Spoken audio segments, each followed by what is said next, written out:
जय गुरु जय श्री राधे श्रीधाम वृंदावन की जय हो। শ্রী শ্রী নিগমানন্দ সরস্বতী সেবাশ্রম বৃন্দাবন ধাম গৌশালানগর। এটা মথুরা স্টেশন থেকে আমরা গৌশালানগর আসার জন্য রামকৃষ্ণ মঠ, যে রামকৃষ্ণ মিশন হসপিটাল, সেই রাস্তায় এগিয়ে এসে মুঙ্গের মন্দির আছে। মুঙ্গের মন্দিরের উল্টো দিকে যে গলি, বাটালা গলি নামে পরিচিত, সেদিকে আসলেই আমাদের শ্রী শ্রী ঠাকুর মহারাজের নিগমানন্দ সারস্বত সেবাশ্রম। এই যে সেই সেবাশ্রম মূল যে গেট দর্শন করছেন আপনারা।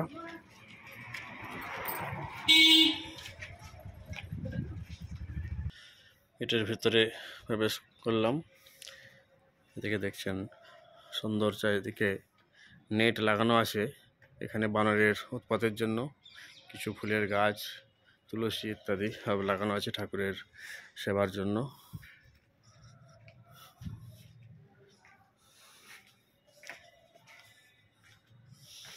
এ হচ্ছে ঠাকুরের আশ্রম। এদিকে ঠাকুর মহারাজের মূল মন্দির। এখানে পূজা আদি, ভোগ রাগ ইত্যাদি, সন্ধ্যা আরতি, সংকীর্তন সবই হতে থাকে। দুইজন মহারাজ আছেন।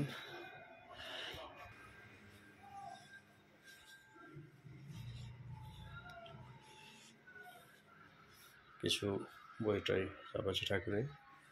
মানে ঠাকুর মহারাজের মন্দির, এখানে পূজা পাঠ ইত্যাদি হয়।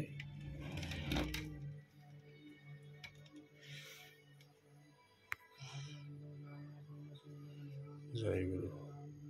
শ্রী ঠাকুর মহারাজের সকালের পূজা পাঠ হয়ে গিয়েছে, দুপুরের ভোগরাগ বাকি আছে। এখানে আরাধনাতে বসে কিছু পাঠ করছেন একজন ভক্ত। ইনি ঠাকুরের পূজা আদি এখন করেন।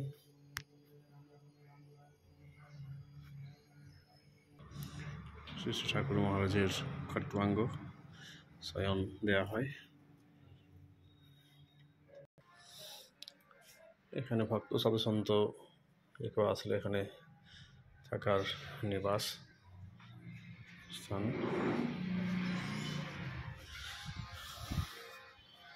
এদিকেও কিছু ভক্ত থাকতে পারে, এখন একটি হল।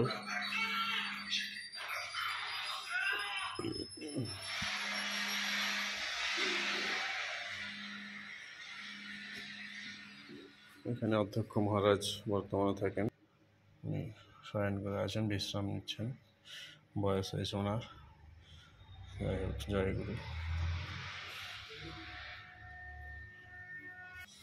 এদিকে ঠাকুর মহারাজের যা কিছু পূজার বাসনপত্র, ভোগ রাগের বাসনপত্র এখানে ধোয়া মাজা পরিষ্কারের জন্য এই এখানটি ব্যবহার হয়।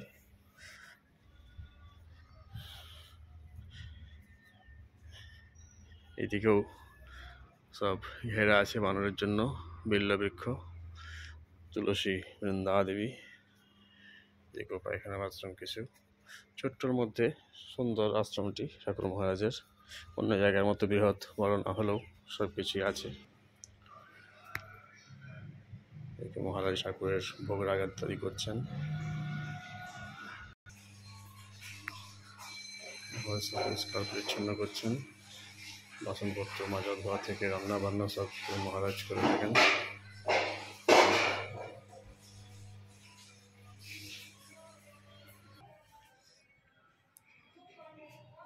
মহান্ত মহারাজ কক্ষ এটি।